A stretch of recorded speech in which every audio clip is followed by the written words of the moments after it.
Silakan duduk. Silakan duduk kembali. Terima kasih.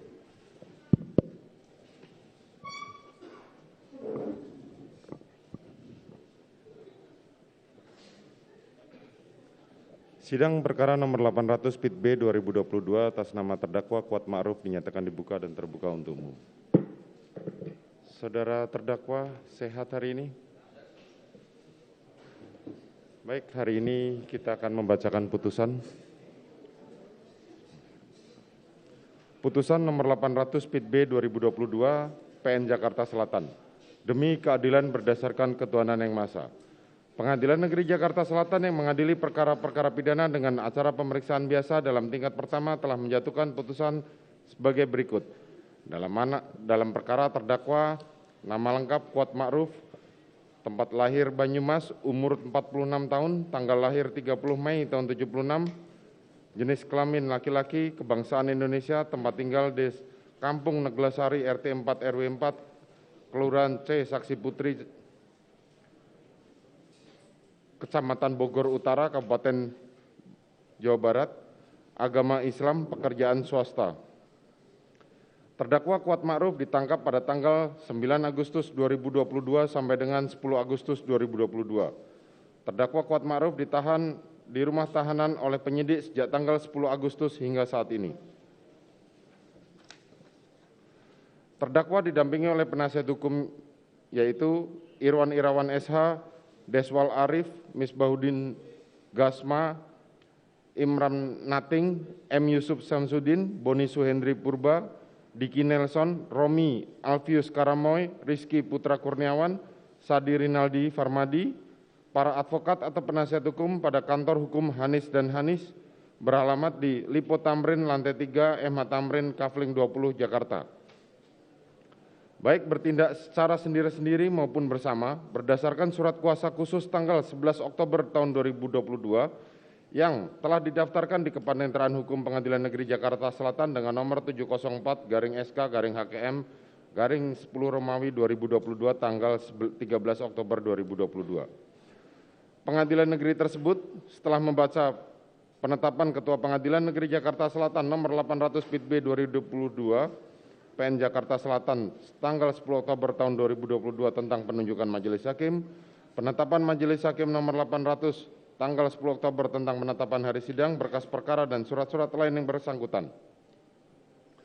Setelah mendengar keterangan saksi-saksi, ahli dan terdakwa serta memperhatikan bukti surat dan barang bukti yang diajukan di persidangan.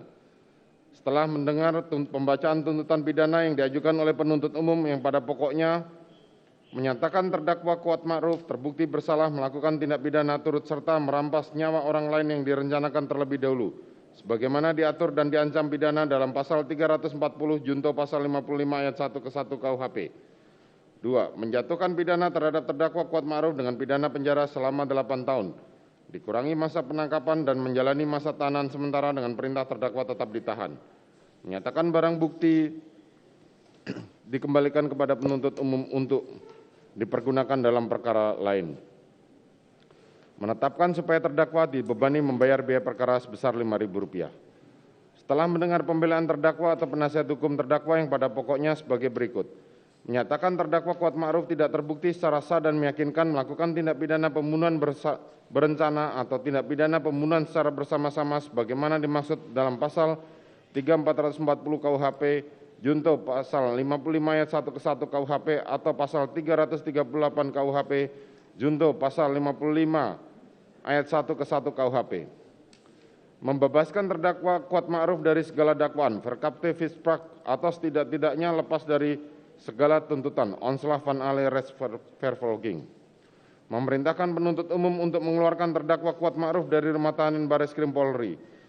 4. Memulihkan nama baik dan hak terdakwa Kuat Ma'ruf dalam kemampuan kedudukan harkat dan martabatnya seperti semula. 5. Membebankan biaya perkara dalam semua tingkatan peradilan kepada negara atau apabila Yang Mulia Majelis Hakim yang memeriksa dan mengadili perkara ini berpendapat lain, maka kami tetap memohon kiranya putusan terhadap diri terdakwa yang seadil-adilnya. Ex aequo e bono. Setelah mendengarkan replik penuntut umum terhadap pembelaan penasihat hukum terdakwa yang pada pokoknya tetap pada tuntutan, setelah pula mendengarkan jawaban tanggapan penasihat hukum terdakwa terhadap replik penuntut umum yang pada pokoknya tetap pada pembelaannya. Menimbang bahwa terdakwa diajukan ke persidangan oleh penuntut umum didakwa berdasarkan surat dakwaan sebagai berikut. Primer, sebagaimana diatur dan diancam pidana dalam pasal 340 KUHP junto pasal 55 ayat 1 ke 1 KUHP. Subsidiar, sebagaimana diatur dan diancam pidana dalam pasal 338 KUHP junto pasal 55 ayat 1 ke 1 KUHP. Menimbang bahwa terhadap dakwaan penuntut umum penasihat hukum terdakwa telah mengajukan keberatan dan telah diputus dengan putusan sela nomor 800 Pitsus 2022 PN Jakarta Selatan tanggal 26 Oktober 2022 yang amarnya sebagai berikut.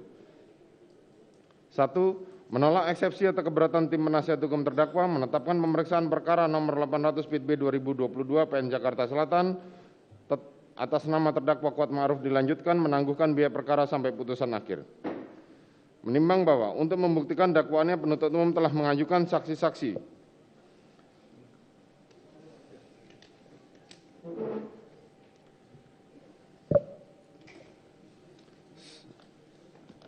yang kesemuanya telah diambil sumpahnya, yakni 1. Saksi Samuel Huta Barat, Saksi Rosti Simanjuntak, Saksi Maharesa Rizky, Saksi Sangga Parobian Sianturi, Saksi Diavianita Huta Barat, Saksi Yuni Artika Huta Barat, Saksi Rohani Simanjuntak, Saksi Vera Simanjuntak, Saksi Roslin MK Simanjuntak, Saksi Novita Sari Nabean, Saksi Indrawato Pasaribu, Saksi Sangga Parolian Sianturi, Saksi Nevina Afrilia, Saksi Isbah Aska Tilawah, Saksi Ahmad Syarul Ramadan, Saksi Victor Kaman, Saksi Bimantoro Jayadi Putra, Saksi Daden Miftahul Haq, Saksi Adan Romer, Saksi Prayogi Iktara Wikaton, Saksi Farhan Sabilillah, Saksi Susi, Saksi Diryanto alias Kodir, Saksi Damianus Laba Korban alias Damson, Saksi Alfonsius Dualuren, Saksi Abdul Somad, Saksi Marjuki,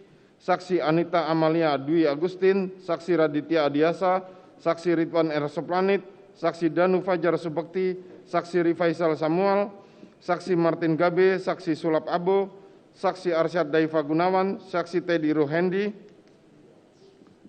Saksi Endra Budi Argana, Saksi Reinhard Regen Mendi, Saksi Arif Rahman Arifin, Saksi Baikuni Wibowo, Saksi Cuk Putranto, Saksi Agus Nurpatria, Saksi Linggom Parasian Siaan, Saksi Audi Pratomo, Saksi Susanto Haris, Saksi Sopan Utomo, Saksi Panji Sulfikar Sidik, Saksi Richard Eliezer Pudiang Lumiu, Saksi Rizal, Saksi Beni Ali, Saksi Berni Ferdi Sambo, Saksi Putri Chandrawati, Saksi Sirajul Umam. Menimbang bahwa selanjutnya jaksa penuntut umum membacakan keterangan saksi atas nama Sugeng Ketut Putut Wicaksono, Novianto Rifai dan Sartini serta Jia Rojiah alias Jia.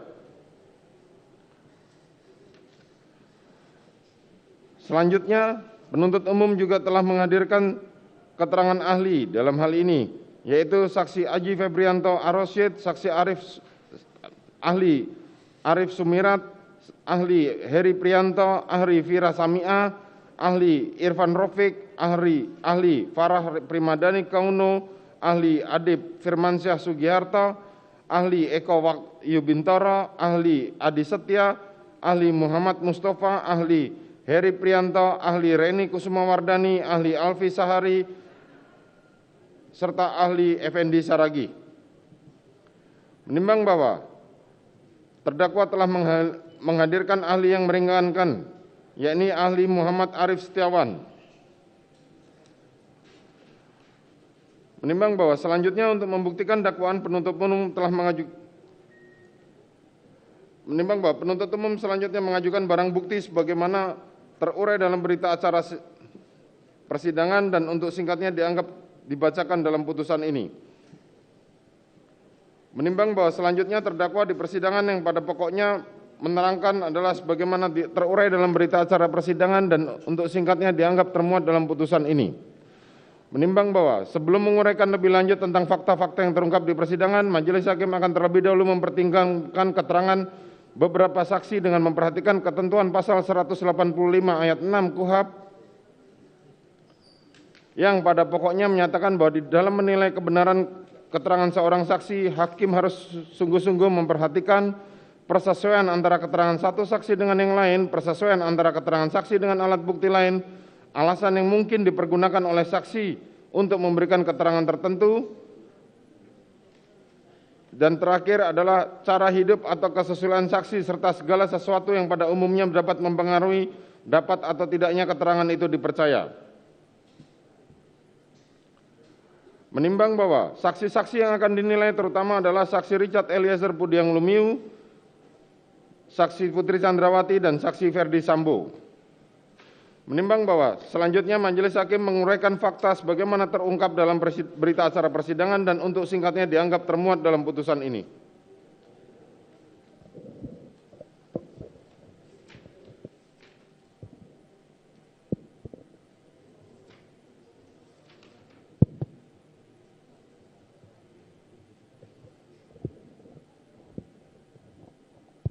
Kami lanjut ya. Kami akan langsung ke pertimbangan hukum tentang uraian unsur ya. Menimbang bahwa terdakwa Kuat Ma'ruf diajukan ke muka persidangan oleh penuntut umum telah didakwa primer melanggar pasal 340 untuk pasal 55 ayat 1 ke 1 KUH pidana, subsidiar melanggar pasal 338 untuk pasal 55 1 ke 1 KUH pidana. Menimbang bahwa sesuai dengan bentuk subsidiar surat dakwaan, maka majelis hakim akan mempertimbangkan unsur-unsur tindak pidana dalam dakwaan primer terlebih dahulu. Menimbang bahwa untuk itu majelis hakim akan mempertimbangkan dakwaan primer melanggar pasal 340 untuk pasal 55 ayat 1 ke 1 KUH pidana yang unsur-unsurnya adalah 1. Barang siapa, 2. Dengan sengaja, 3. Dengan direncanakan lebih dulu, 4. Merampas nyawa orang lain, 5. Yang melakukan, menyuruh lakukan atau turut melakukan. Unsur barang siapa, menimbang bahwa yang dimaksud dengan barang siapa adalah menunjuk kepada subjek hukum yang mampu bertanggung jawab atas perbuatan yang dilakukan. Menimbang bahwa terdakwa Kuat Ma'ruf telah diteliti identitasnya oleh majelis hakim, ternyata sama persis dengan identitas terdakwa sebagaimana dalam surat dakwaan penuntut umum. Menimbang bahwa dari uraian tersebut majelis hakim berpendapat bahwa unsur barang siapa telah terbukti secara hukum. Unsur dengan sengaja. Menimbang bahwa yang dimaksud dengan sengaja adalah sikap batin yang mendasari perbuatan. Oleh karena itu, keberadaannya ada di dalam lapangan batin. Menimbang bahwa pengertian dengan sengaja merupakan sikap batin yang mendasari perbuatan dan berada dalam lapangan batin, sehingga dari rangkaian perbuatan nyata seseorang dalam lapangan lahir akan tercermin sikap batin seseorang. Menimbang bahwa dalam MPT kesengajaan disyaratkan adanya willingness and wantedness, menghendaki dan mengetahui, yang berarti bahwa seseorang dikatakan melakukan perbuatan dengan sengaja harus menghendaki serta menginsafi tindakan dan atau akibat dari perbuatannya tersebut.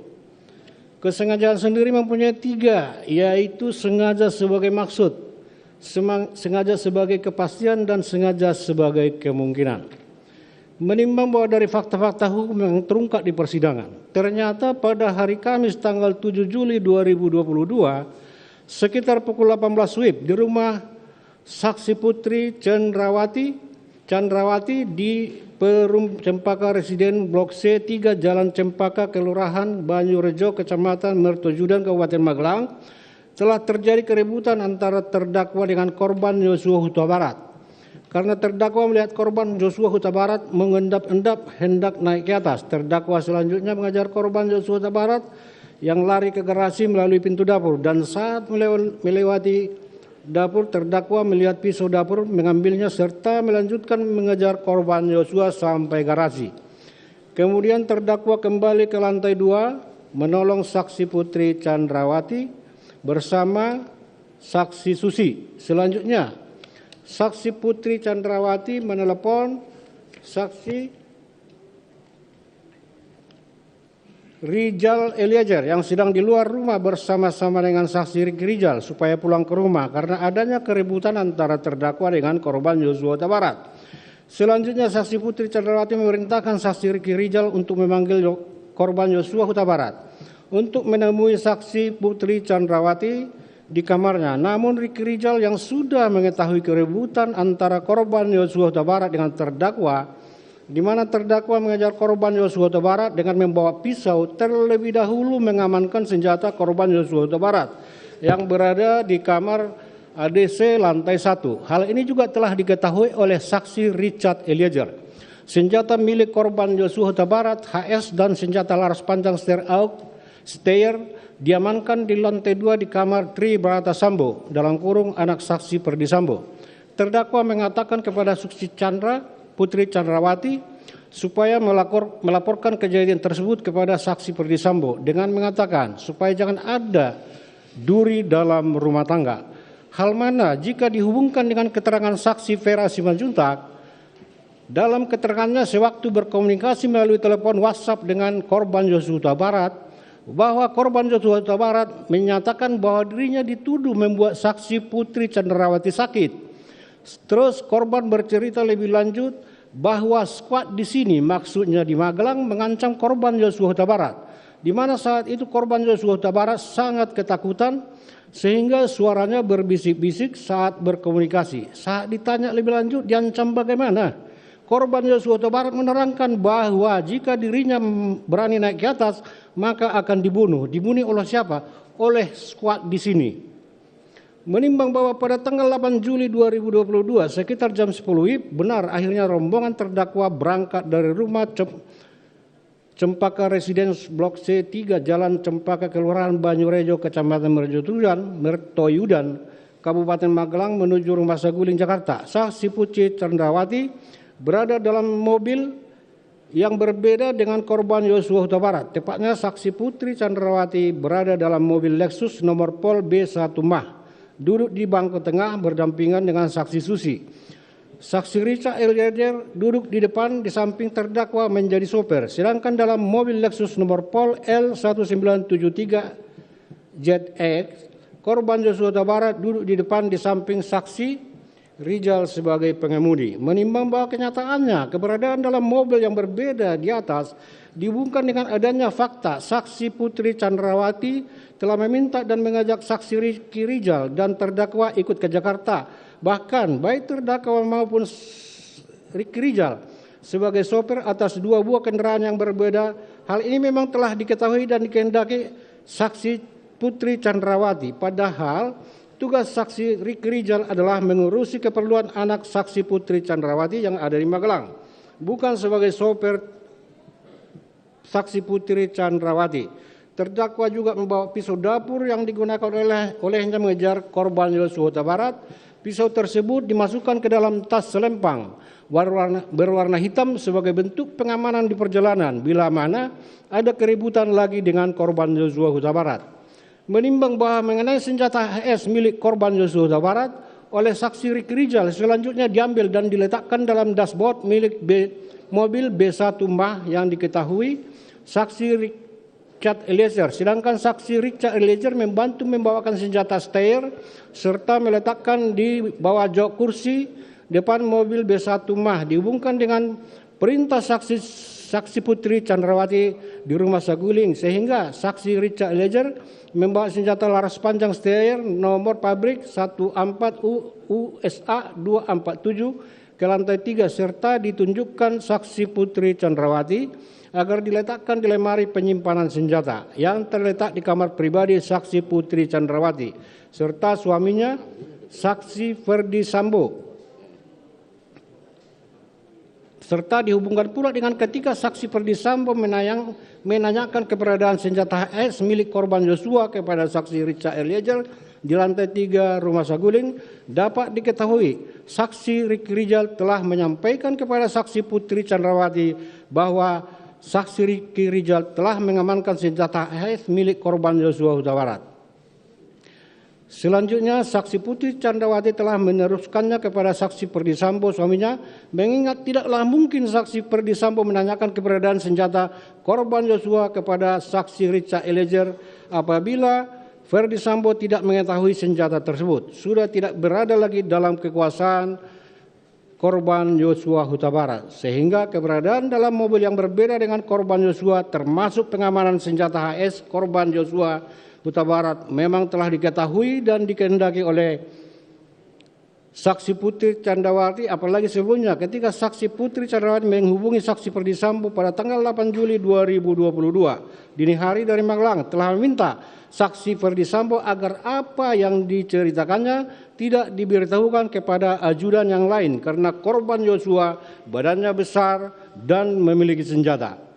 Menimbang bahwa selanjutnya rombongan saksi Putri Candrawati juga tiba di Magelang di rumah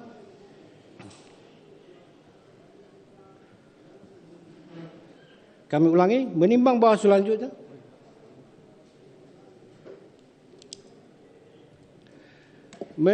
selanjutnya rombongan saksi Putri Candrawati juga tiba dari Magelang di Rumah Saguling, di mana dalam frame 26950 sampai dengan 27237 setelah Putri Candrawati PCR kemudian masuk ke dalam rumah pukul 15.0015 melalui lift menuju lantai 3 dengan mengajak terdakwa. Belakangan terdakwa turun keluar melalui tangga lift pukul 15.03 di mana lantai 3 adalah merupakan area privat keluarga inti yang tidak boleh dimasuki oleh ajudan maupun ART kecuali ada ajakan atau izin dari saksi Putri Candrawati dan saksi Ferdi Sambo atau keadaan yang mendesak. Menimbang bahwa sejak terdakwa naik ke lantai 3 sampai dengan turun dari lantai 3 melalui pintu belakang menuju tangga arah dapur dalam kurung, di mana akses jalan keluar pintu lantai 3 harus memakai fingerprint saksi Putri Candrawati dan saksi Ferdi Sambo. Ada sekitar 3 menit saksi Ferdi Sambo, saksi Putri Candrawati dan terdakwa bertemu. Dan dalam pertemuan tersebutlah majelis hakim menyimpulkan bahwa saksi Putri Candrawati menceritakan kejadian yang di Magelang. Menimbang bahwa lantai 3 Rumah Saguling adalah ruang pribadi keluarga, siapapun baik asisten rumah tangga termasuk ajudan tidak dapat masuk tanpa adanya izin. Untuk itu diajaknya terdakwa oleh saksi Putri Candrawati ke lantai 3 Rumah Saguling tentulah disebabkan terdakwa dianggap penting oleh saksi Putri Candrawati dan keterangan terdakwa sangatlah penting untuk menambah keyakinan saksi Ferdi Sambo atas kebenaran cerita saksi Putri Candrawati yang telah disampaikan kepada saksi Ferdi Sambo melalui telepon pada tanggal 8 Juli 2022 dini hari. Apalagi terdakwa telah mengatakan sebelumnya kepada saksi Putri Candrawati di Magelang, Ibu harus lapor Bapak, biar di rumah ini tidak ada duri dalam rumah tangga. Bahkan terdakwa telah mengejar korban Yosua dengan menggunakan pisau. Menimbang bahwa selanjutnya ketika saksi Beni Ali, saksi Susanto Haris, saksi Ridwan Soplanit, saksi Rifaizal Sumual maupun saksi Sula Ambo di Duren 3 terdakwa menyampaikan, saya di atas, saya mau menutup pintu saat terjadi ledakan, saya takut dan saya tiarap. Jawaban mana ternyata adalah bagian dari skenario yang selaras dengan skenario yang disampaikan oleh saksi Richard Eliezer, saksi Ricky Rizal maupun saksi Putri Candrawati. Untuk itu tentulah jawaban garis miring skenario yang disampaikan sesaat setelah kejadian sudah dipersiapkan sebelum tertembaknya korban Yosua Huta Barat. Dan jika dihubungkan dengan diajaknya terdakwa ke lantai 3 oleh saksi Putri Candrawati menunjukkan bahwa di lantai 3 itulah ada pertemuan dan pembicaraan antara terdakwa, saksi Ferdi Sambo tentang akan dihilangkannya nyawa korban Yosua Huta Barat, termasuk skenario jawaban sebagaimana disampaikan kepada saksi Beni Ali maupun saksi Susanto Haris, saksi Ridwan Soplanit, saksi Rifaizal Sumual, maupun saksi Sula Ambo untuk mengelabui kejadian yang sebenarnya. Menimbang bahwa selanjutnya berdasarkan keterangan saksi Putri Candrawati di ruang tengah lantai 3 Rumah Jalan Saguling telah menceritakan kepada saksi Ferdi Sambo suaminya secara detail adanya pelecehan yang dilakukan korban Yosua Huta Barat termasuk bantingan 3 kali yang dilakukan sehingga mengakibatkan saksi Putri Candrawati tertunduk bersandar di keranjang pakaian kotor sehingga saksi Ferdi Sambo selaku suami mendengar cerita saksi Putri Candrawati disertai dengan tangisan sangat terguncang. Emosi, marah, geram, serta mengepalkan tangan, serta menangis tidak dapat mengerti mengapa korban Yosua Huta Barat yang notabene adalah Julian sendiri dapat melakukan perbuatan demikian rupa. Kepada saksi Putri Chandrawati dihubungkan dengan keterangan saksi Beni Ali dan Susanto Haris ketika berada di rumah Saguling sesaat setelah tertembaknya korban Yosua Huta Barat tanggal 8 Juli 2022 malam maupun saksi Arif Rahman pada tanggal 9 Juli 2022 di mana saksi Putri Chandrawati setiap memberikan keterangan diiringi dengan isak tangis yang mengakibatkan saksi Beni Ali maupun saksi Arif Rahman tersentuh tidak tahan melihat kondisi saksi Putri Chandrawati sehingga tidak melanjutkan meminta keterangan saksi Putri Chandrawati tersebut. Untuk itu tentulah pula ketika saksi Putri Chandrawati menceritakannya kepada saksi Perdisambo, suaminya disertai isak tangis sedemikian rupa sehingga mengguncangkan saksi Perdisambo dan menambah tekad saksi Perdisambo menghabisi nyawa korban Yosua Huta Barat. Sehingga saksi Perdisambo langsung memanggil saksi Ricky Rijal melalui AT agar menemui saksi Perdisambo suami saksi Putri Chandrawati di lantai 3. Menimbang bahwa sebagaimana fakta persidangan ketika saksi Ricky Rijal menghadap Perdisambo dan bertanya, ada apa di Magelang? Yang dijawab, tidak tahu. Selanjutnya saksi Perdisambo dalam keadaan menangis menyampaikan kalau ibu telah dilecehkan oleh Joshua dan mengatakan akan panggil korban Yosua Huta Barat. Kamu backup saya, amankan saya kalau dia melawan. Kamu berani enggak tembak dia? Dijawab saksi, tidak berani Pak, karena saya enggak kuat mentalnya. Karena enggak kuat mentalnya Pak. Berhubung karena saksi Ricky Rijal enggak kuat mentalnya menembak korban Yosua Huta Barat, selanjutnya saksi Perdisambo memerintahkan saksi Ricky Rijal memanggil saksi Richard Eliezer. Dan ketika saksi Richard Eliezer sudah naik ke lantai 3, bertemu dengan saksi Perdisambo, selanjutnya menyuruh Richard Eliezer masuk ke dalam serta minta duduk di sofa, di mana ketika saksi Richard Eliezer sudah duduk, saksi Putri Chandrawati ikut duduk di samping saksi Perdisambo. Menimbang bahwa selanjutnya pertanyaan yang sama diajukan oleh saksi Perdisambo kepada Richard Eliezer tentang kejadian di belakang, yang dijawab, saya tidak tahu Pak. Setelah itu Perdisambo menjelaskan kepada Richard Eliezer tentang kejadian di Magang, di mana korban Yosua Huta Barat telah melecehkan Ibu Putri. Kemudian saksi Perdisambo menangis dan mengatakan pelecehan yang dilakukan Yosua Huta Barat terhadap Putri Chandrawati telah menghina harkat dan martabatnya. Untuk itu Perdisambo mengatakan memang harus dikasih mati anak itu. Menimbang bahwa selanjutnya sambil mencondongkan badannya ke depan, saksi Perdisambo menyatakan kepada saksi Richard Eliezer, nanti kamu yang menembak, saya akan jagain kamu.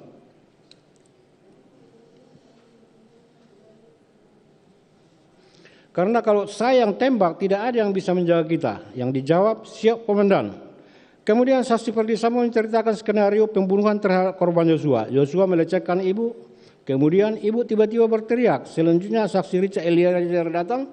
Joshua kemudian menembak saksi Richard Eliezer. Dan saksi Richard Eliezer membalas menembak ke arah Joshua yang mengakibatkan korban Yosua Huta Barat meninggal dunia. Skenario tersebut disampaikan saksi Perdisambo berulang-ulang dan saksi Perdisambo berjanji kepada Richard Eliezer akan menjaga Richard Eliezer serta menyampaikan perampasan nyawa akan dilaksanakan di Duren 3 dan mengatakan jika ada yang bertanya dijawab dengan alasan akan melakukan isolasi mandiri. Menimbang bahwa Perdisambo kemudian menanyakan senjata kepada Richard Eliezer yang dijawab, siap Pak, ada di samping saya. Selanjutnya saksi Perdisambo memberikan kotak berisi peluru serta memerintahkan saksi menembak. Saksi menambah di magazin senjata Glock 17 nomor seri MP Y851 saksi Richard Eliezer. Setelah itu Perdisambo menanyakan di mana senjata api milik Yosua Huta Barat. Yang dijawab ada di mobil Lexus LM. Atas perintah saksi Perdisambo, Richard Eliezer turun dari lantai 3 mengambil senjata api HS milik korban Yosua dari dashboard mobil Lexus B1 Mas serta kembali ke lantai 3 menyerahkan kepada saksi Perdisambo. Menimbang bahwa dengan alasan isolasi, saksi Putri Chandrawati turun dari lantai 3 ke lantai 1 Rumah Saguling dan memerintahkan Ricky Rijal sebagai pengemudi. Sedangkan Richard Eliezer ketika mendengar Putri Chandrawati turun dari lantai 3 kemudian menuju mobil B1 MA bergabung dan duduk di jok belakang bersama terdakwa, sehingga akhirnya seluruh yang berangkat dari Magelang, yakni Ricky Rijal, Richard Eliezer, terdakwa dan Putri Chandrawati, korban Yosua ikut ke rumah Duren 3 berada dalam satu mobil Lexus B1 MA ke rumah dinas Duren 3 yang justru bertolak belakang dengan keterangan Putri Chandrawati mengatakan tidak menghendaki dalam satu mobil dengan korban Yosua Huta Barat. Menimbang bahwa kalaulah sudah merupakan kebiasaan keluarga Putri Chandrawati serta rombongan yang mengikutinya jika datang dari luar kota harus isolasi, faktanya Susi justru tidur dan tidak ikut berangkat. Untuk itu, alasan Putri Chandrawati isolasi hanyalah alasan semata dan Putri Chandrawati sebagai alasan semata dari Putri Chandrawati sebagai upaya mengarahkan dan memastikan korban Yosua Huta Barat ikut berangkat ke rumah Duren 3 agar apa yang telah disampaikan Ferdy Sambo kepada saksi terdakwa Ricky Rijal maupun Richard Eliezer yang dihadiri Putri Chandrawati terlaksana, yaitu untuk menghilangkan nyawa korban Yosua Huta Barat. Menimbang bahwa ternyata benar akhirnya terdakwa Ricky Rijal, Richard Eliezer, Yosua Huta Barat, saksi Putri Chandrawati sampai di rumah dinas Duren 3. Beberapa waktu kemudian Ferdy Sambo tiba sementara Putri Chandrawati sudah berada dalam kamar. Ferdy Sambo memerintahkan terdakwa memanggil Ricky Rijal dan korban Yosua Huta Barat. Sedangkan Richard Eliezer atas perintah Ferdy Sambo telah mengokang senjata Glock 17 miliknya. Kemudian setelah korban Yosua Huta Barat masuk, oleh saksi Ferdy Sambo dipegang leher belakangnya serta didorong tubuhnya ke depan serta memerintahkan jongkok.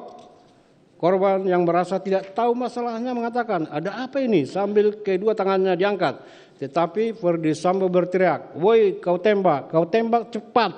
Cepat kau tembak." Sehingga Richard Eliezer menembakkan 3 sampai dengan 4 kali senjatanya yang antara lain mengenai dada. Bahwa atas tembakan itu badan korban Yosua Huta Barat oleng dan jatuh tertelungkup. Selanjutnya Ferdy Sambo telah juga maju ke depan dan menembak senjata Glock miliknya ke arah kepala bagian belakang korban Yosua Huta Barat. Menimbang bahwa dari rangkaian keterlibatan terdakwa di atas yang dimulai kejadian di Magelang, mengancam korban, mengejar korban dengan pisau dapur, membawa pisau tersebut ke Saguling hingga ke Duren 3, bertemu dengan saksi Ferdy Sambo di lantai 3 ikut isolasi ke Duren 3 padahal tidak ikut PCR sampai di Duren 3 tanpa dikomando setelah mendapat laporan dari Kodir bahwa rumah Duren 3 telah bersih, menutup pintu rumah bagian depan supaya suara kegaduhan atau tembakan tidak terlalu terdengar dalam kurung, padahal tugas untuk menutup pintu itu adalah tugasnya saksi Kodir. Menutup akses jalan keluar di depan supaya korban Yosua Huta Barat terisolasi dan tidak bisa melarikan diri. Naik ke lantai 2, menutup pintu balkon pada saat matahari masih terang. Ikut membawa korban Yosua ke tempat penembakan dan berdiri di barisan kedua bersama dengan Ricky Rijal di belakang saksi Ferdy Sambo dan Richard Eliezer. Akhirnya Richard Eliezer dan Ferdy Sambo telah menembakkan senjatanya yang antara lain ke arah bagian dada serta bagian kepala belakang yang merupakan daerah vital pendukung kehidupan seseorang, mencerminkan sikap batin terdakwa tidak lain dan tidak bukan bahwa terdakwa telah menghendaki serta mengetahui sekaligus menunjukkan adanya kesengajaan khusus sebagai maksud untuk menghilangkan nyawa korban Yosua Huta Barat di rumah dinas Duren 3 nomor 46. Menimbang bahwa dari uraian pertimbangan tersebut di atas, majelis hakim berpendapat unsur kedua dengan sengaja telah terbukti secara hukum. Unsur dengan rencana terlebih dahulu. Menimbang bahwa apa yang dimaksud dengan rencana terlebih dahulu dalam memori Van Tulaching adalah penunjukan atau pendeskripsian adanya suatu saat tertentu untuk menimbang dengan tenang, menimbang bahwa dari berbagai pendapat ahli dapat disimpulkan, di samping yang utama berencana menekankan adanya tenggat waktu antara timbulnya maksud serta pelaksanaannya. Dalam tenggat waktu inilah pelaku dapat mempertimbangkan dengan tenang yang ditunjukkan adanya kesempatan berpikir pelaku dengan cara bagaimana agar maksud tujuan dapat dilaksanakan, termasuk segala upaya yang dilakukan dalam rangka penyesatan, pengaburan fakta, serta adanya kesempatan untuk membatalkan akan tetapi tidak dilakukan. Menimbang bahwa sebagaimana telah diperoleh fakta bahwa bermula kejadian di Magelang pada hari Kamis tanggal 7 Juli 2022 sekitar pukul 18 WIB di rumah saksi Putri Chandrawati di Perum Cempaka telah terjadi keributan antara terdakwa dengan korban Joshua Huta Barat karena terdakwa melihat korban Joshua Huta Barat hendak naik ke atas. Terdakwa selanjutnya mengejar korban Joshua Huta Barat yang lari ke garasi melalui pintu dapur. Dan saat melewati dapur, terdakwa melihat pisau dapur mengambilnya dan selanjutnya mengejar korban Joshua sampai garasi. Kemudian terdakwa kembali ke lantai 2 menolong saksi Putri Chandrawati bersama Susi. Selanjutnya Putri Chandrawati menelpon Richard Eliezer yang sedang di luar rumah bersama-sama dengan Ricky Rijal supaya pulang ke rumah karena adanya keributan antara terdakwa dengan korban Joshua Huta Barat. Selanjutnya Putri Chandrawati memerintahkan Ricky Rijal untuk memanggil korban Joshua Huta Barat untuk menemui Putri Chandrawati di kamarnya. Namun Ricky Rijal yang sudah mengetahui keributan antara korban Joshua Huta Barat dengan terdakwa, di mana terdakwa mengejar korban Joshua Huta Barat dengan membawa pisau, terlebih dahulu mengamankan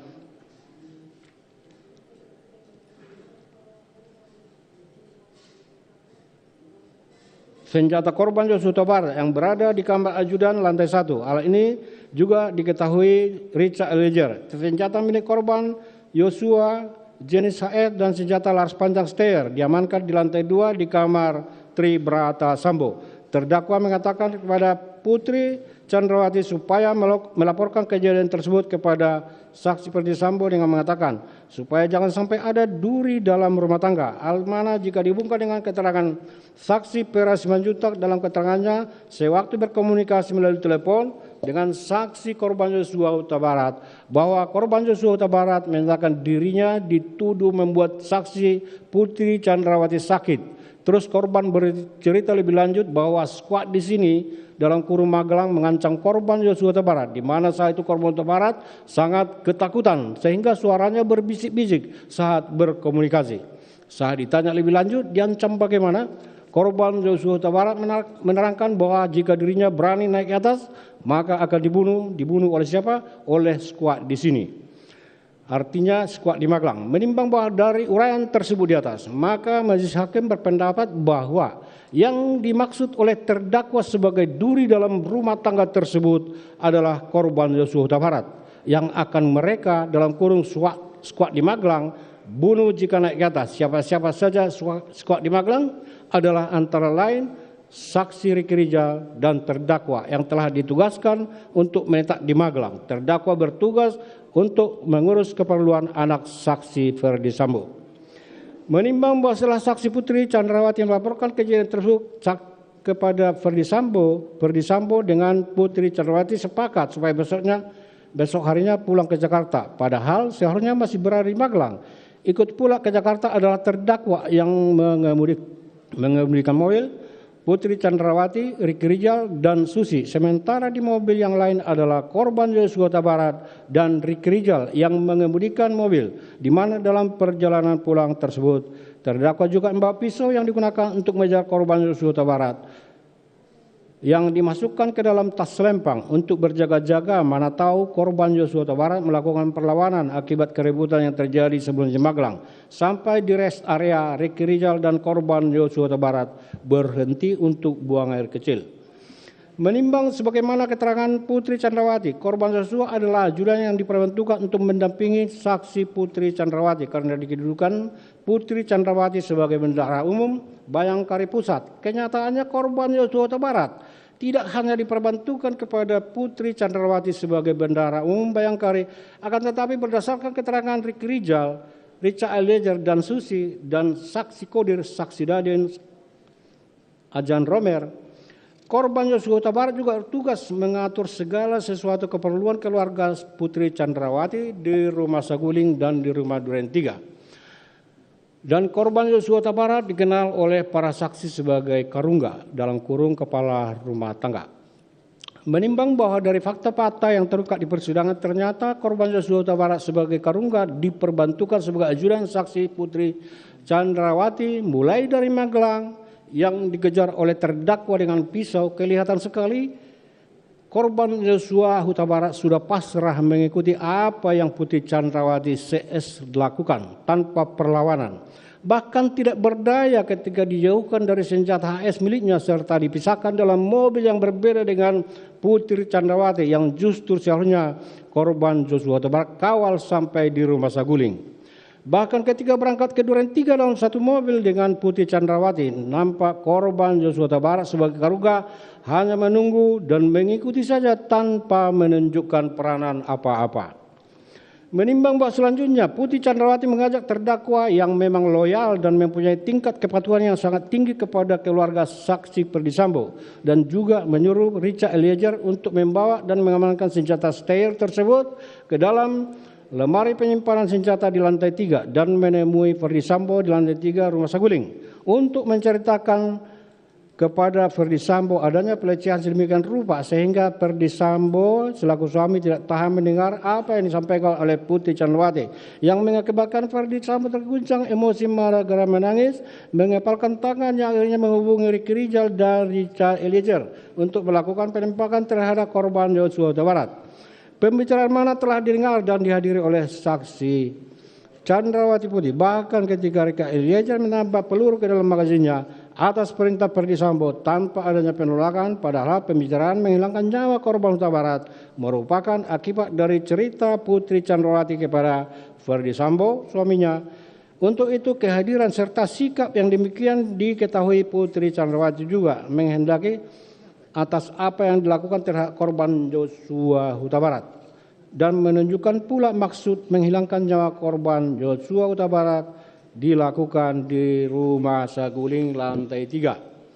Menimbang bahwa untuk isoman di Duren 3 hanyalah merupakan alasan belaka karena Susi yang sudah PCR di Rumah Saguling justru tidak diajak, malahan tinggal di Rumah Saguling.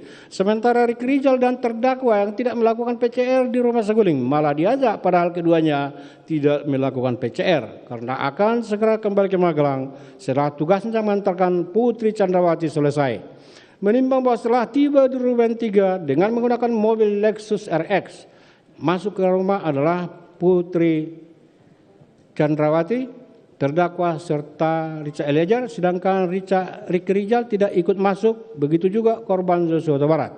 Ricky Rijal yang sudah mengetahui terampasnya korban Joshua Huta Barat tetap di garasi untuk mengawasi keberadaan Joshua Huta Barat yang berada di halaman belakang rumah. Sementara terdakwa ikut membantu mengantarkan barang-barang milik saksi Putri Chandrawati hingga depan pintu kamar yang berada di lantai 1. Selanjutnya terdakwa tanpa ada yang mengomando langsung menutup pintu rumah bagian depan dan juga menutup akses jalan keluar di depan. Hal tersebut tentu untuk mencegah jangan sampai korban Joshua Huta Barat lari. Tindakan terdakwa tersebut bukanlah suatu kebetulan karena tugas untuk menutup pintu dan balkon lantai 2 di Rumah Duren 3 setiap harinya adalah pekerjaan saksi Dirianto sebagai asisten rumah tangga, di mana sebelumnya saksi Dirianto sudah melaporkan kepada terdakwa bahwa Rumah Duren 3 telah dibersihkan. Menimbang bahwa Ferdy Sambo yang sudah mengetahui keberadaan korban Joshua Huta Barat yang berada di Rumah Duren 3 lalu bergerak dari Rumah Saguling dengan disopiri oleh Prajogo Iftara didampingi oleh saksi Ajan Romer. Tidak berapa lama kemudian Ferdy Sambo berpura-pura menerima telepon dari seseorang dan bertanya ada apa dengan ibu, seolah-olah terjadi sesuatu dengan Putri Chandrawati. Selanjutnya Ferdy Sambo menyuruh mobil berhenti dan memundurkan mobil. Selanjutnya Ferdy Sambo turun dari mobil supaya tidak mencurigakan. Saat turun senjata HS yang dibawanya jatuh dan terlihat oleh Ajan Romer. Kemudian Ferdy Sambo masuk rumah dan bertemu terdakwa. Selanjutnya Ferdy Sambo menyuruh terdakwa memanggil korban Joshua Huta Barat. Terdakwa melalui Ricky Rijal memanggil korban, menceritakan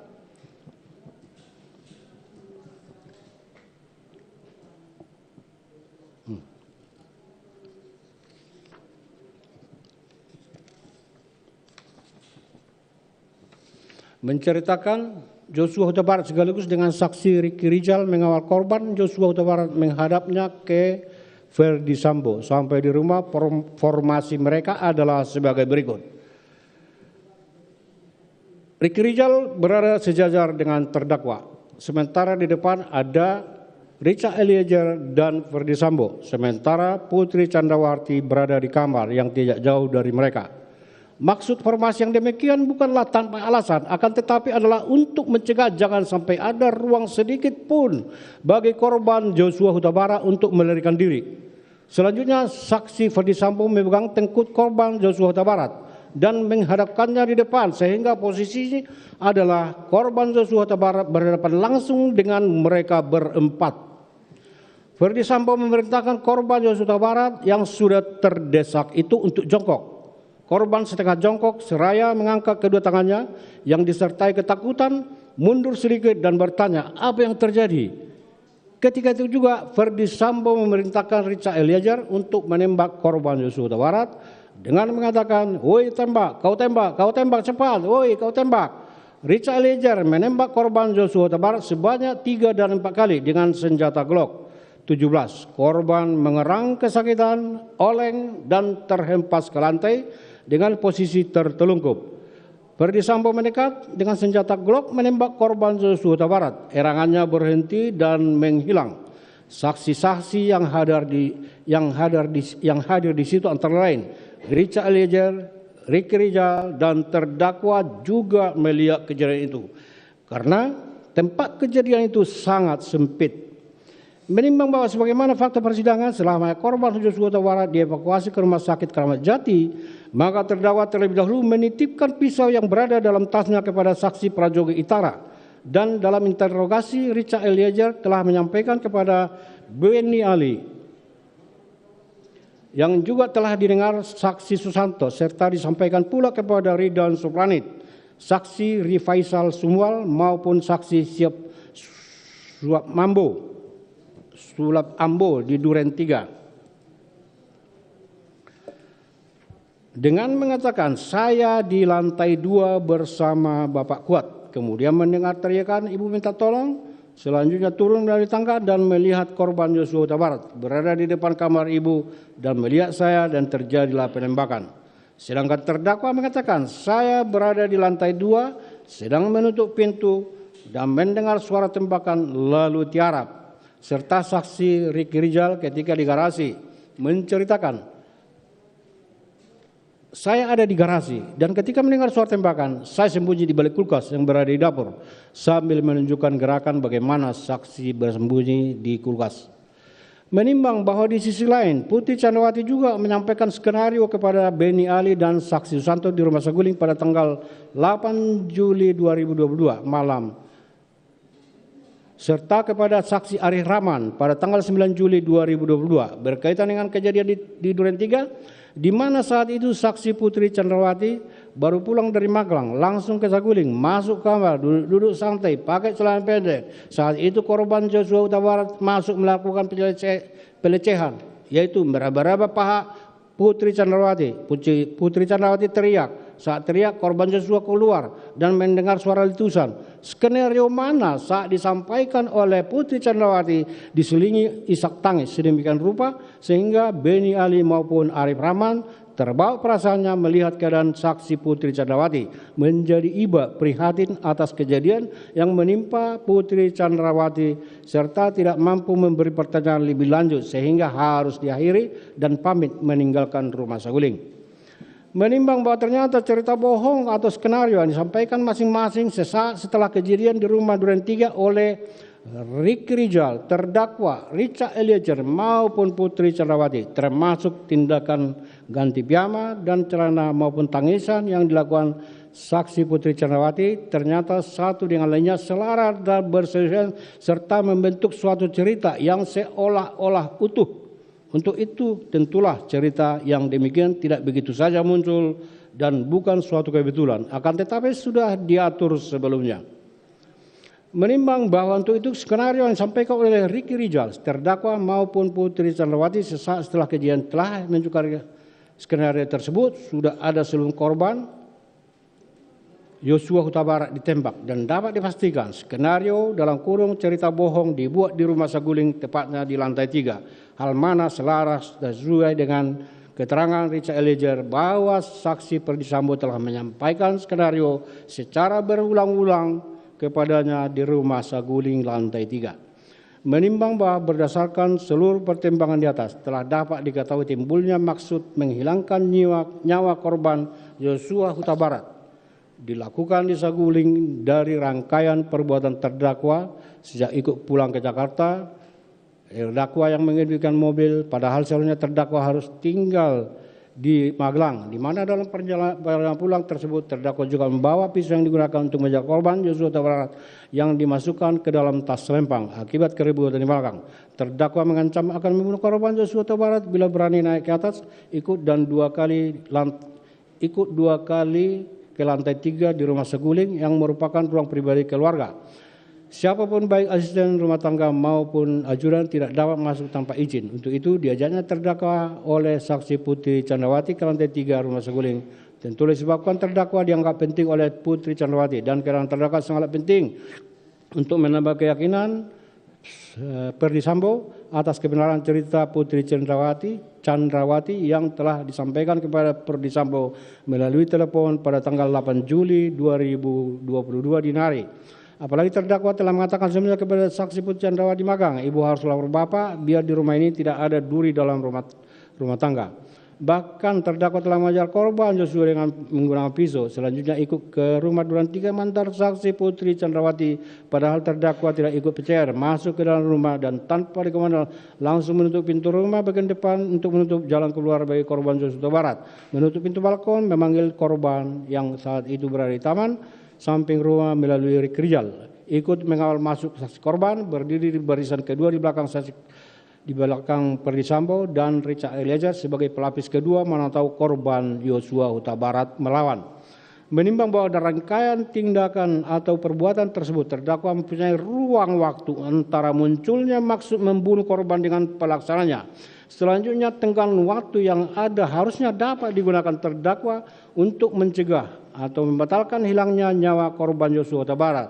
Tetapi hal ini tidak dilakukan terdakwa, justru terdakwa melakukan tindakan sebagaimana telah dirangkum di atas untuk mendukung dan merealisasikan rencana tersebut, sehingga keadaan demikian menunjukkan hilangnya nyawa korban Yosua Huta Barat telah dipertimbangkan terdakwa dengan tenang. Oleh karenanya telah ternyata penghilangan nyawa korban Yosua Huta Barat telah direncanakan terlebih dahulu dan terdakwa terlibat di dalamnya. Menimbang bahwa dari pertimbangan tersebut di atas, maka majelis hakim berpendapat unsur ketiga telah pula terbukti secara hukum.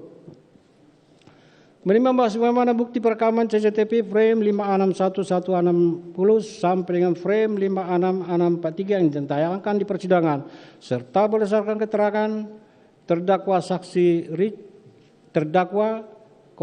Rick Rijal serta saksi Richard Eliezer, mobil Lexus B1 mah tiba di rumah duren 3 pukul 17.06, pukul 17.07 korban Yosua Huta Barat turun dari mobil dan membuka pagar rumah. Setelah itu Putri Chandrawati turun serta diikuti terdakwa masuk ke dalam rumah melalui garasi menuju pintu dapur yang sudah dibuka terdakwa sebelumnya menuju kamar utama di lantai 1. Jadi terdakwa langsung menutup pintu rumah bagian depan dan naik ke lantai 2 serta menutup pintu lantai 2 balkon. Saksi Richard Eliezer sendiri naik ke lantai 2, masuk kamar ajudan berdoa mengingat apa yang dilakukannya sungguh berat. Saksi Rick Rijal tidak masuk ke dalam rumah dinas duren 3 tetapi tetap berdiri di garasi, sedangkan korban Yosua Huta Barat berdiri di taman halaman rumah dinas duren 3. Menimbang bahwa beberapa kemudian tepatnya pukul 17.10 dengan mengendarai mobil dinas Lexus LX 570 hitam, Ferdi Sambo, Ajan Romer dan saksi Prajogo Wikaton sebagai supir dengan dikawal oleh saksi Farhan Sabila, pengawal motor saksi Ferdi Sambo sampai di pertigaan jalan duren 3. Terdengar suara Ferdi Sambo yang memegang HP, halo, serta bertanya kepada Ajan Roben dan saksi Prajogo, ada apa dengan ibu? Berhenti. Berhubung dengan itu, Pak Jogo menghentikan mobil. Selanjutnya Azan Romer turun lebih dulu, kemudian mobil berjalan maju melewati pintu pagar sampai rumah dinas Duren 3. Setelah itu Ferdi Sambo menjuru prajurit Itara menghentikan mobil. Setelah melewati depan rumah dinas Duren 3, setelah berhenti, Ferdi Sambo bergegas turun dari mobil di mana senjata api bawahnya terjatuh. Melihat kejadian itu, Azan Romer berinisiatif hendak mengambil, akan tetapi dicegah oleh Ferdi Sambo dengan mengatakan, "Biar saya saja yang mengambil." Senjata api kemudian diambil oleh Ferdi Sambo, dimasukkan ke dalam kantong celana sebelah kanan yang menurut Azan Romer adalah jenis HS. Menimbang bahwa sebagaimana fakta persidangan telah saksi Ferdi Sambo masuk ke rumah dan bertemu terdakwa di lantai 1 dengan nada tinggi mengatakan, "Wat, Ricky mana dan Yosua? Panggil." Di saat yang bersamaan, Richard Eliezer mendengar suara saksi Ferdi Sambo turun ke lantai 1 menemui Ferdi Sambo dan berdiri di samping kanan Ferdi Sambo. Lalu Ferdi Sambo mengatakan kepada Richard Eliezer, "Kau akan senjatamu." Setelah itu Richard Eliezer mengeluarkan senjata dan menyelipkan di pinggang sebelah kanan. Menimbang bahwa atas perintah Ferdi Sambo, terdakwa keluar melalui pintu dapur menuju garasi, menghampiri Ricky Rizal yang berdiri dekat garasi dekat bak sampah dengan mengatakan, "Om, dipanggil Bapak sama Joshua." Mendengar perkataan tersebut, Ricky Rizal menghampiri korban Joshua Huta Barat yang sedang berada di halaman samping rumah serta memberitahu kepada korban Joshua Huta Barat bahwa dirinya dipanggil oleh Ferdi Sambo. Kemudian atas penyampaian Ricky Rizal, korban Joshua Huta Barat berjalan masuk ke dalam rumah melewati garasi dan pintu dapur menuju ruang tengah dekat meja makan di situ yang diikuti oleh Ricky Rizal maupun terdakwa. Menimbang bahwa berdasarkan transaksi Richard Eliezer sampai ruang tengah dekat meja makan, Ferdi Sambo langsung mengambil leher bagian belakang korban Joshua Huta Barat, mendorong ke depan sehingga posisinya telah berada di depan tangga berhadapan dengan Ferdi Sambo. Untuk posisi saksi Eliezer berada di samping kanan Ferdi Sambo, terdakwa berada di belakang Ferdi Sambo, sedangkan Ricky Rizal di belakang saksi Richard Eliezer. Kemudian Ferdi Sambo langsung mengatakan kepada korban Joshua Huta Barat dengan perkataan, "Jongkok kamu." Korban Joshua Huta Barat mengangkat kedua tangannya menghadap ke depan sejajar dada, sempat mundur sedikit dan berkata, "Ada apa ini?" Selanjutnya Ferdi Sambo berteriak dengan suara keras kepada Richard Eliezer dengan mengatakan, "Woi, tembak, kau tembak cepat, cepat kau tembak." Mendengar teriakan dari Ferdi Sambo tersebut, Richard Eliezer langsung mengarahkan senjata api Glock 17 ke tubuh korban Joshua Huta Barat dan menembakkan senjata api miliknya sehingga korban Joshua Huta Barat terjatuh terkapar mengeluarkan banyak darah. Penembakan yang dilakukan oleh Richard Eliezer tersebut menimbulkan luka tembak masuk pada dada kiri, dada sisi kanan, masuk ke dalam rongga dada hingga menembus paru dan bersarang pada otot sela iga ke-8 kanan bagian belakang yang menimbulkan sayatan pada bagian punggung. Luka tembak masuk pada bahu kanan menyebabkan luka tembak keluar pada lengan bawah kiri bagian belakang telah menembus ke pergelangan tangan kiri dan menyebabkan kerusakan pada jari manis dan jari kelingking tangan kiri. Menimbang bahwa senjata Ferdi Sambo maju ke depan ke arah korban Joshua Huta Barat dan menembak menggunakan senjata api jenis Glock ke arah korban Joshua Huta Barat yang sudah jatuh tertelungkup bersimbah darah dan masih mengeluarkan suara erangan. Tembakan mana yang dilakukan tepat menembus kepala bagian belakang sisi kiri korban Joshua Huta Barat, tembus melalui hidung mengakibatkan adanya luka bakar pada cuping hidung sisi kanan luar. Lintasan anak peluru telah mengakibatkan rusaknya tulang dasar tengkorak pada 2 tempat yang mengakibatkan kerusakan tulang dasar rongga bola mata bagian kanan dan menimbulkan resapan darah pada kelopak bawah mata kanan. Yang lintasan anak peluru telah menimbulkan kerusakan pada batang otak.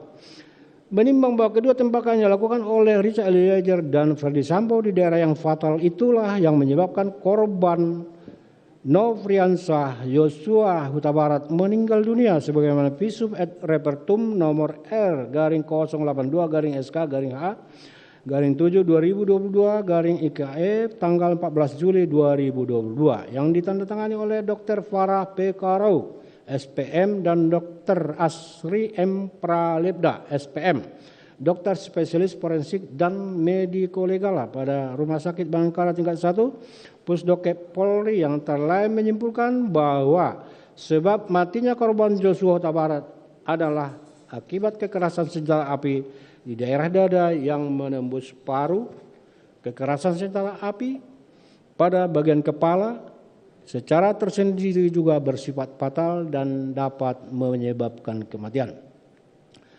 Menimbang bahwa dengan demikian apa yang menjadi tujuan maksud terdakwa yang telah direncanakan terlebih dahulu tercapai, yaitu merampas akan menghilangkan nyawa korban Joshua Huta Barat di rumah dinas Duren 3 nomor 46 tercapai. Menimbang bahwa berdasarkan pertimbangan tersebut di atas, unsur keempat ini pun telah terbukti. Unsur kelima, melakukan, menyuruh lakukan atau turut melakukan. Menimbang bahwa dikatakan meeting of mind garis miring kesamaan kehendak antara pelaku satu dengan pelaku lainnya sesuai perannya masing-masing bukan berarti harus adanya pertemuan rapat bersama dan bersepakat menghilangkan nyawa korban. Akan tetapi dengan para pelaku sesuai dengan perannya masing-masing memiliki maksud dan tujuan yang sama. Dalam hal ini adalah meninggalnya korban dipandang sebagai adanya meeting of mind. Menimbang bahwa sebagaimana fakta persidangan di rumah Saguling 3, saksi Ferdy Sambo, Putri Chandrawati, Richard Eliezer, Ricky Rijal, serta terdakwa telah mengetahui korban Joshua akan dihilangkan nyawanya di rumah Duren 3 dan telah ternyata benar akhirnya korban Joshua meninggal dunia akibat perbuatan para saksi dan terdakwa tersebut yang masing-masing mempunyai peran. Menimbang bahwa untuk terdakwa perannya sudah dimulai dan diketahui sejak adanya pembicaraan dan pertemuan antara Ferdy Sambo ketika diajak ke lantai 3 oleh Putri Chandrawati dihubungkan dengan kejadian di Magelang. Dalam hal ini terdakwa sudah tidak suka kepada korban Joshua Huta Barat.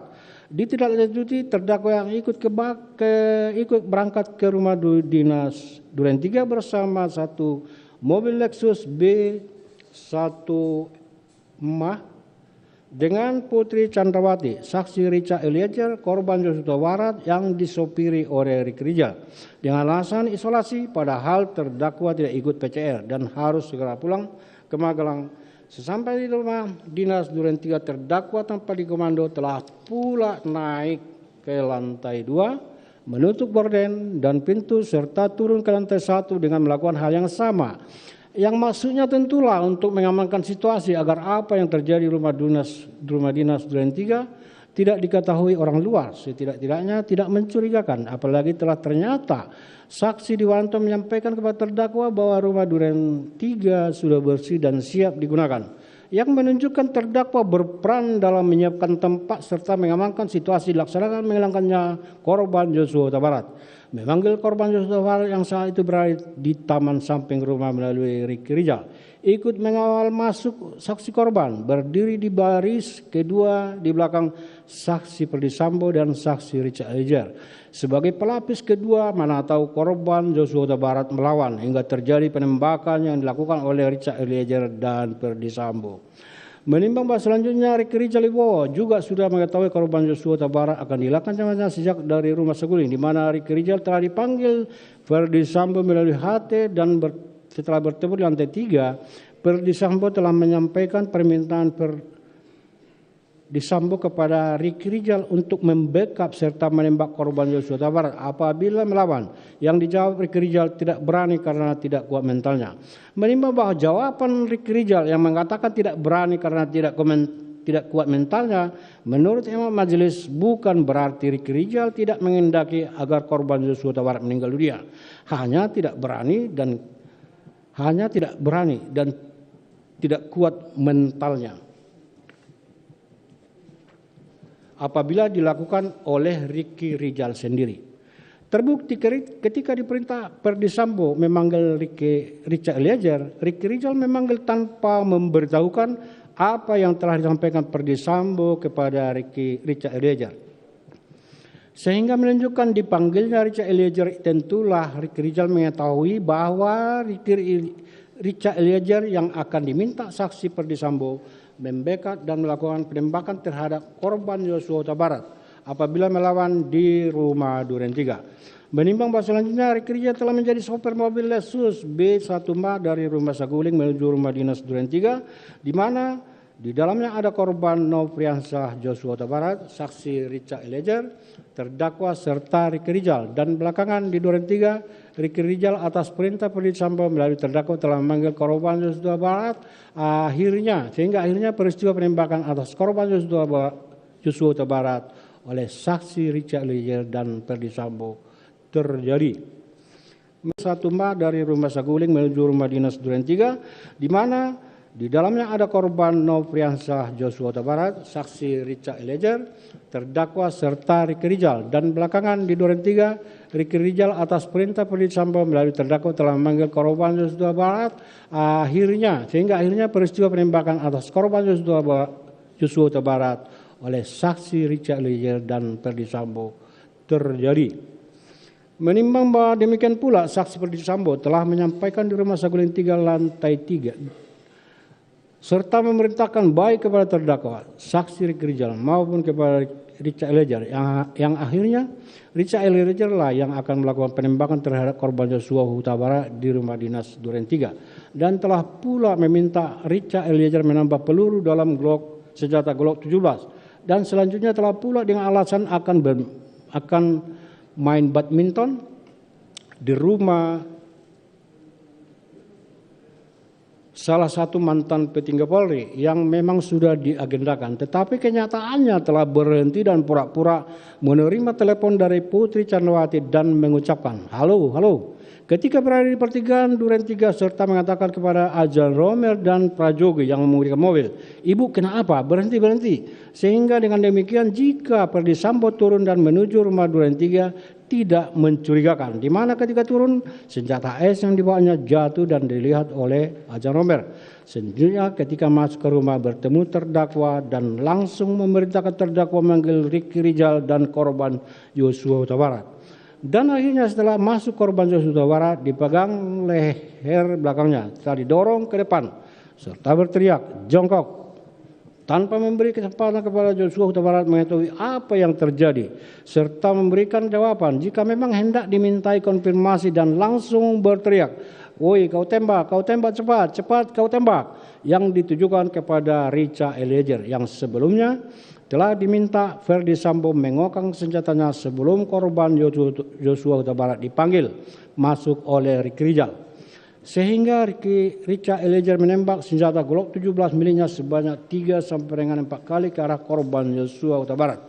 Kemudian Ferdi Sambo telah pula menembakkan senjata Glock yang dibawanya ke arah korban Joshua Huta Barat serta dengan senjata HS menembak ke dinding atas tangga beberapa kali serta menembakkan ke arah dinding di atas televisi serta terakhir menempelkan senjata HS ke jari tangan Joshua Huta Barat. Kemudian meletakkan senjata S tersebut di samping dekat tangan kiri jenazah korban Joshua Huta Barat. Menimbang bahwa selanjutnya saksi Richard Eliezer perannya sangat terlihat sejak bersedianya untuk menembak korban Joshua Huta Barat atas permintaan Ferdi Sambo di Saguling 3 dan menambah peluru Glock 17 miliknya atas pemberian dan permintaan Ferdi Sambo.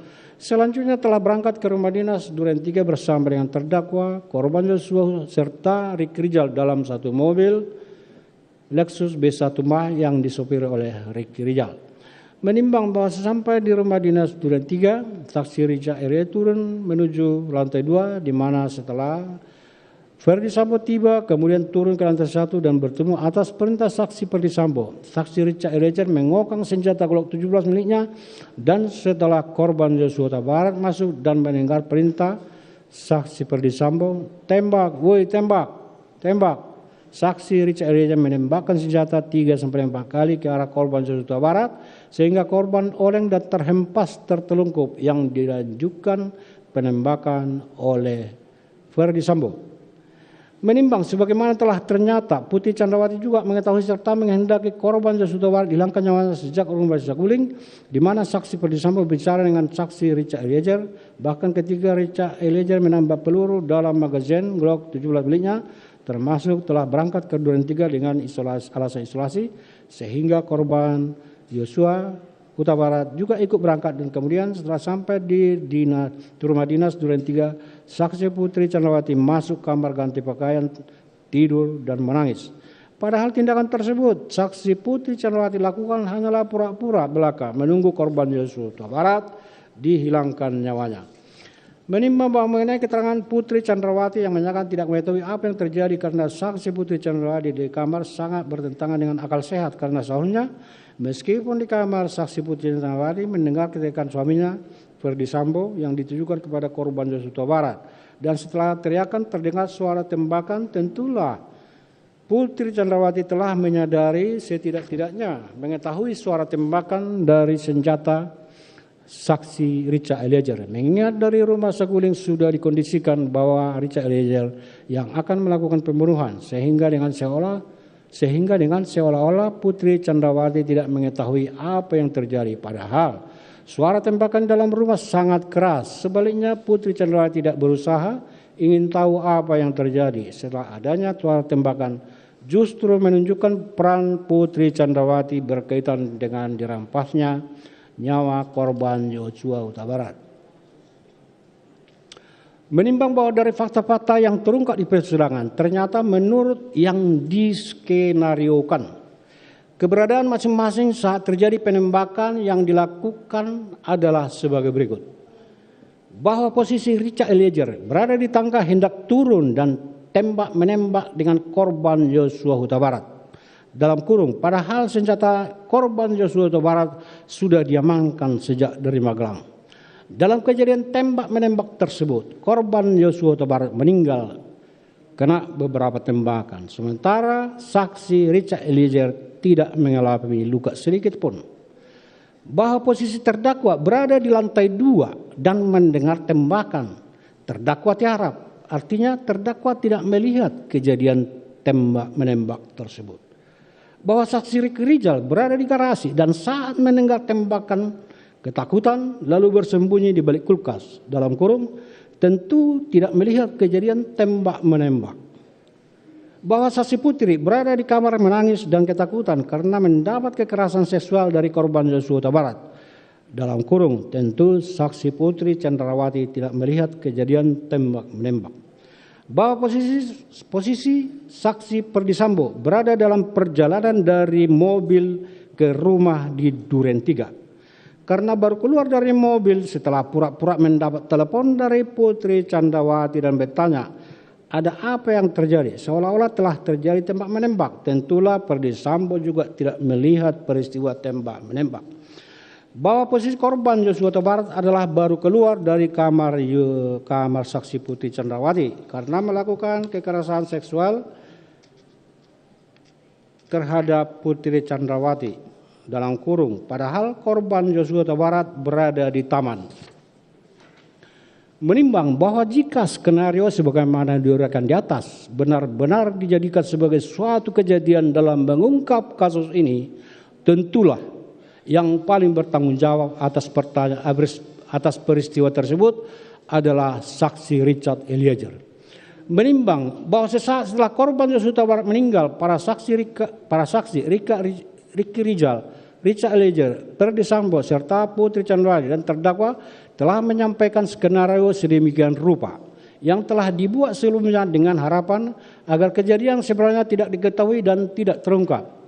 Serta adanya pemberian dari saksi Ferdi Sambo dan Putri Chandrawati di lantai 2 Rumah Saguling pada tanggal 10 Juli 2022. Masing-masing satu buah iPhone 14 kepada Richard Eliezer, terdakwa dan saksi Ricky Rijal, serta pemberian uang masing-masing 500 juta kepada terdakwa dan Ricky Rijal, serta 1 miliar kepada Richard Eliezer. Pembagian mana tidak dibagi rata tentu dapat dimaklumi karena Richard Eliezer lah yang melakukan penembakan. Tentu bagiannya lebih banyak dari saksi Ricky Rijal dan terdakwa. Meskipun uang tersebut kemudian tidak jadi diberikan dan akan diberikan setelah perkara selesai atau SP3, justru mempertegas adanya kaitan Ricky Rijal, terdakwa Richard Eliezer, Ferdi Sambo, Putri Chandrawati dengan dirampasnya nyawa korban Joshua Huta Barat. Sehingga jelas tindakan para saksi Ricky Rijal, terdakwa Richard Eliezer, Ferdi Sambo dan Putri Chandrawati merupakan satu kesatuan kehendak bekerja secara bersama-sama satu sama lain menghilangkan nyawa korban Joshua Huta Barat. Menimbang bahwa dari uraian di atas dapat diketahui bahwa terdakwa adalah orang yang turut serta melakukan dalam menghilangkan nyawa korban Yosua Huta Barat, sehingga unsur kelima di sini pun telah terbukti. Menimbang bahwa berdasarkan seluruh pertimbangan di atas, maka seluruh unsur tindak pidana dalam dakwaan primer melanggar pasal 340 KUH pidana yunto pasal 55 ayat 1 ke 1 telah terpenuhi. Oleh karena itu terdakwa Kuat Ma'ruf telah terbukti secara sah dan melakukan dan meyakinkan turut serta melakukan pembunuhan berencana. Menimbang bahwa dengan telah terbuktinya terdakwa melakukan tindak pidana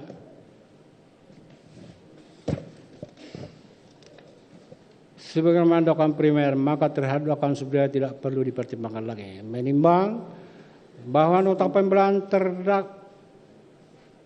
penasihat hukum terdakwa yang pada pokoknya menyatakan bahwa unsur dengan sengaja dan direncanakan terlebih dahulu turut serta secara bersama-sama merampasnya orang lain tidak terpenuhi, dan dalam kesimpulannya menyatakan bahwa terdakwa Kuat Ma'ruf tidak terbukti secara sah dan meyakinkan melakukan tindak pidana pembunuhan berencana atau tindak pidana pembunuhan secara bersama, dan membebaskan terdakwa Kuat Ma'ruf dari segala dakwaan atau setidak-tidaknya dinyatakan lepas dari tuntutan.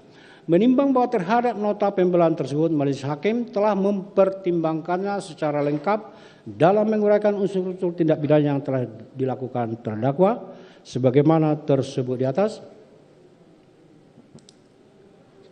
sehingga majelis hakim berpendapat bahwa nota pembelaan penasihat hukum terdakwa tersebut dikesampingkan dan tidak dapat dipertimbangkan dalam pembuktian perkara ini. Menimbang bahwa berdasarkan pertimbangan di atas, maka tidak ditemukan adanya alasan pembenaran maupun alasan pemaaf yang dapat menghilangkan sifat melawan hukum perbuatan terdakwa maupun yang dapat menghapus kesalahan terdakwa. Oleh karena itu terdakwa harus bertanggung jawab setelah dipidana setimpal dengan perbuatannya. Menimbang bahwa terhadap masa penangkapan dan penahanan telah jadi terdakwa haruslah dikurangi dari pidana yang dijatuhkan. Selanjutnya kepada terdakwa diperintahkan tetap berada dalam tahanan. Menimbang bahwa terhadap barang bukti sebagaimana daftar bukti mengingat masih diperlukan sebagai bukti dalam perkara lain, maka barang bukti tersebut ditetapkan untuk dijadikan bukti dalam perkara lain tersebut. Menimbang bahwa sebelum menjatuhkan putusan perlu dipertimbangkan hal-hal yang memberatkan dan meringankan. Hal-hal yang memberatkan terdakwa tidak sopan di persidangan.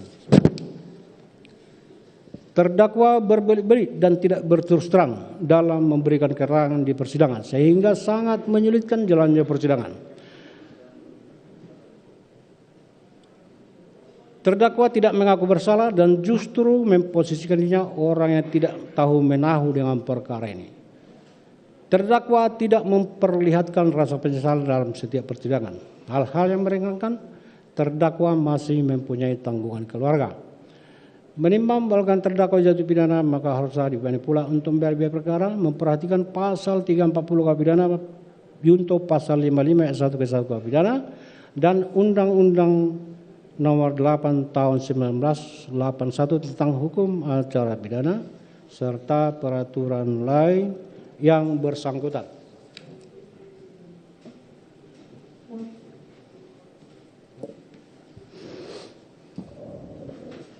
Silakan berdiri.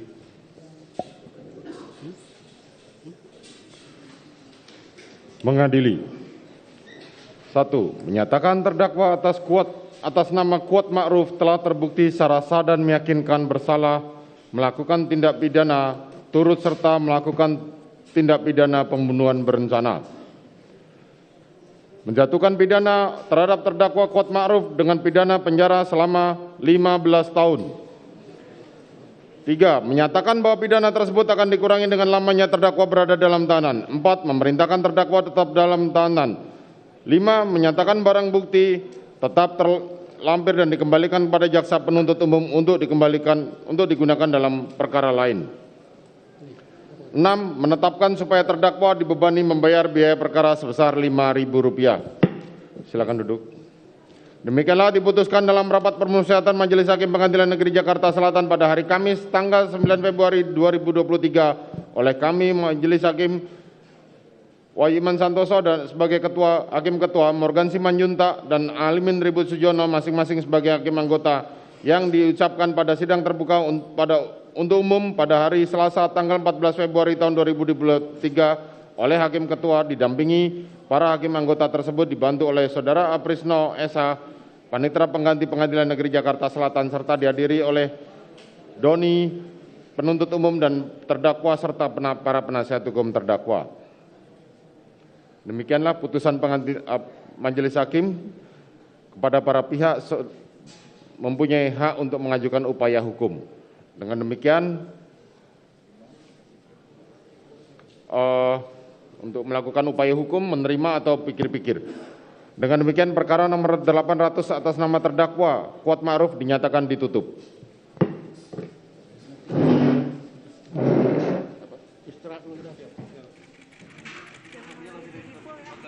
Ada TV pol. Sorry, ada TV pol, jangan dihalangin ya. Kasih.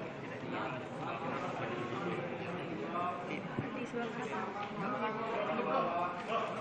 Belakang ada security. Oh, oke.